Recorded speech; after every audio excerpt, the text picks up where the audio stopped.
ఎన్నికల్ని కబ్జా చేశారు, రౌడీజం చేశారు. ఎక్కడో అమరావతిలో ఒక సైకో ఉంటే ఊరూరికి ఒక సైకో తయారై 5 ఏళ్లు ఈ రాష్ట్రాన్ని అతలాకుతలం చేసే పరిస్థితికి వచ్చారు. అవునా కాదా ఒక్కసారి మీరు ఆలోచించుకోవాలి. 5 ఏళ్లు నన్ను కూడా గ్రామాలకు రానియలేదు. ఈరోజు 3 నెలలు దగ్గర అవుతా ఉంది, 80 రోజులైంది.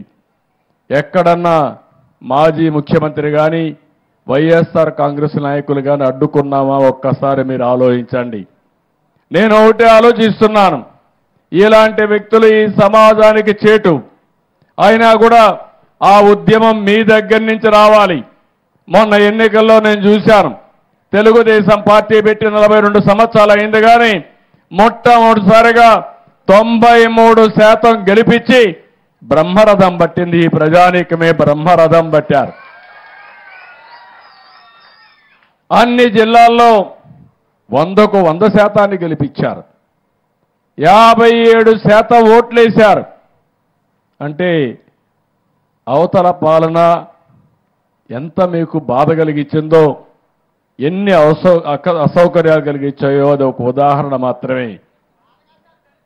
దరిద్రం మా తమ్ముడు చెప్పినట్టు బాధ కాదు, దరిద్రం రాష్ట్రానికి పట్టినటువంటి ఒక శని. తమ్ముళ్ళు ఒక విషయం గుర్తుపెట్టుకోవాలి మీరు, ఇప్పుడు కూడా భూతం ఉంది.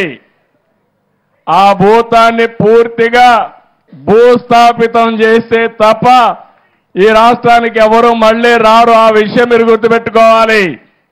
మళ్ళీ అంటా ఉంది ఆ భూతం లేచి నేను వస్తానని. ఏం చేస్తారు? ఏం చేస్తారు తల్లి? మీకు మంచి కావాలంటే, మీ భవిష్యత్తు ఉజ్వల భవిష్యత్తు కావాలంటే ఇలాంటి భూతాల్ని పూర్తిగా భూమిలో చిరస్థాయిగా ఏం చేయాలి? పాతేయాలి. కాంక్రీట్ కూడా వేయాలి మళ్ళా లేకుండా. అప్పుడే ఇది సాధ్యం అవుతుంది.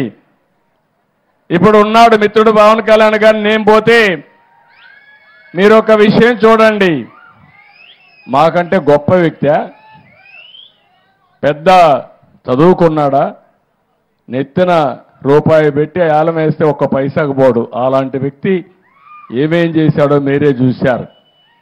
అందుకే ఈరోజు నేను మిమ్మల్ని అందరినీ కోరేది, మా ఆలోచన ఒకసారి కంపేర్ చేసుకోవాలి. 2014-19లో 27,444 కిలోమీటర్లు సిమెంట్ రోడ్లు వేసాం. మనం ఉండుంటే 100% సిమెంట్ రోడ్లు అయిపోయేటివి. 5 ఏళ్లలో 6,643 కిలోమీటర్లు వేశారు. మీ గ్రామాల్లో చెత్త ఉంది. ఆ చెత్త కూడా ఒకప్పుడు మీరు చూస్తే మరుగుదొడ్లు లేకుండా రోడ్డు